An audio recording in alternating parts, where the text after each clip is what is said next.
Napoleon's Russian Campaign by Philippe de Ségur. Doing my French there, okay. This is a Time Life book.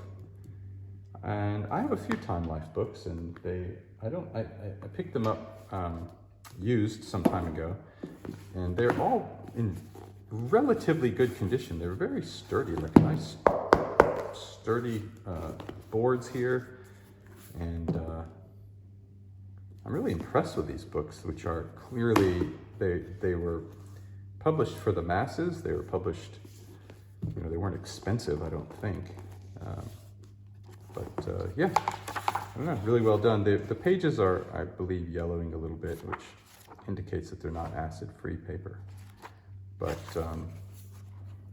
well, as you can see, mine has some foxing on top of, maybe even a little mold. I'm not really sure, but in any case, it smells okay. I don't think it's mold. It doesn't really matter. The point is, let's talk about the book. So this guy here was with Napoleon during his Russian campaign. Now I have a 3-volume set about Napoleon and his campaigns, put out by the Folio Society. It's really beautiful and it's great. It's got maps and it's really cool. But that book probably uses this book as one of its sources, because this guy was actually there. So what he's writing is what he saw. And when you have a first-person account,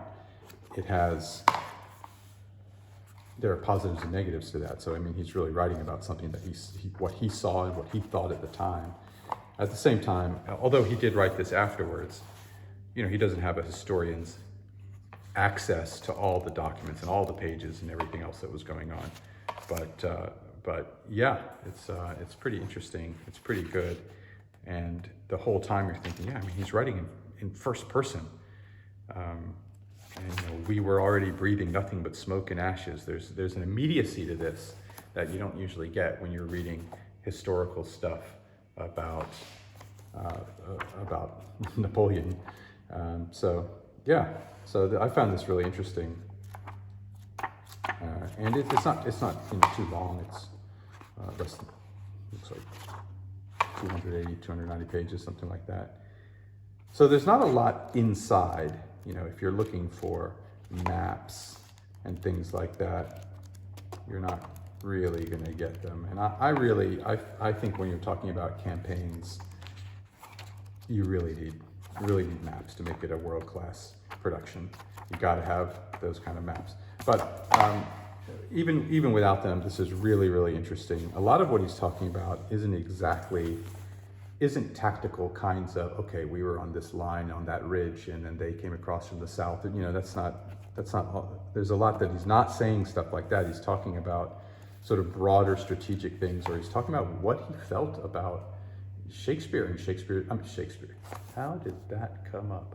Napoleon and Napoleon's decisions. I want to say that was Freudian, but I do not equate Napoleon with Shakespeare in any way. So that's a crazy thing. Anyway, here we go. Really interesting, that's all. And if you're interested at all in Napoleon's campaign, I mean, this is the Russian campaign. So they went into Russia and they got to Moscow, and Moscow caught on fire, and the winter comes and they end up having to leave, of course. And just fascinating. So it's well written. Look, Napoleon was furious. The abusive language, the successes, the reverses, all combined to spur him. This isn't just. This is this guy's description of what was going on and what he felt about Russia. It's just a different feel from when you're reading a historian talking about it. He was there. He says that he basically never left Napoleon's side. I mean, basically, he was there with Napoleon the whole time. So, yeah, really interesting. And this is sort of, as I say, the source for other works about Napoleon. So this is Napoleon's Russian Campaign, Philippe de Ségur, and this is the Time Life books.